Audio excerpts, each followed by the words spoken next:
নমস্কাৰ, এই মুহূৰ্তত জনাইছো অসমৰ প্ৰত্যেকগৰাকী জনসাধাৰণৰ বাবে কেইবাটাও গুৰুত্বপূৰ্ণ খবৰ। আজি হৈছে ৭ মে।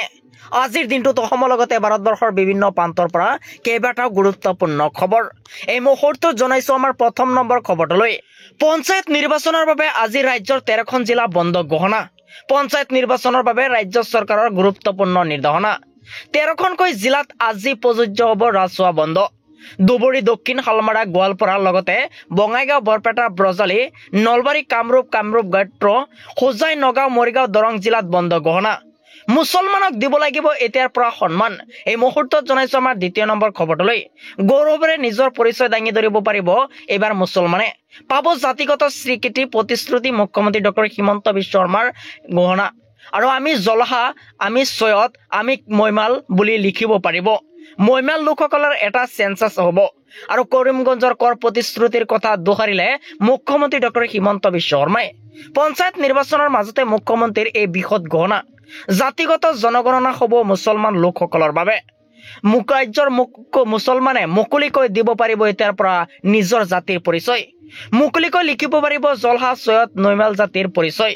মুছলমান সমাজৰ দাবীৰ প্ৰতি সঁহাৰি এবাৰ মুখ্যমন্ত্ৰী ডক্টৰ হিমন্ত বিশ্ব শৰ্মাৰ। এই মুহূৰ্তত জনাইছো আমাৰ তৃতীয় নম্বৰ খবৰটোলৈ। আমাৰ তৃতীয় নম্বৰ খবৰতে আছে ডাঙৰ খবৰ। মুখ্যমন্ত্ৰীৰ হাতত পৰিল গৌৰৱ গগৈৰ পাকিস্তান ভ্ৰমণ বৃত্তান্ত। 90 ল'ৰা ছোৱালীক লৈ 15 দিন পাকিস্তান কি কৰিছিল গৌৰৱ গগৈয়ে। গৌৰৱ গগৈ 15 দিন পাকিস্তানলৈ গৈছিল।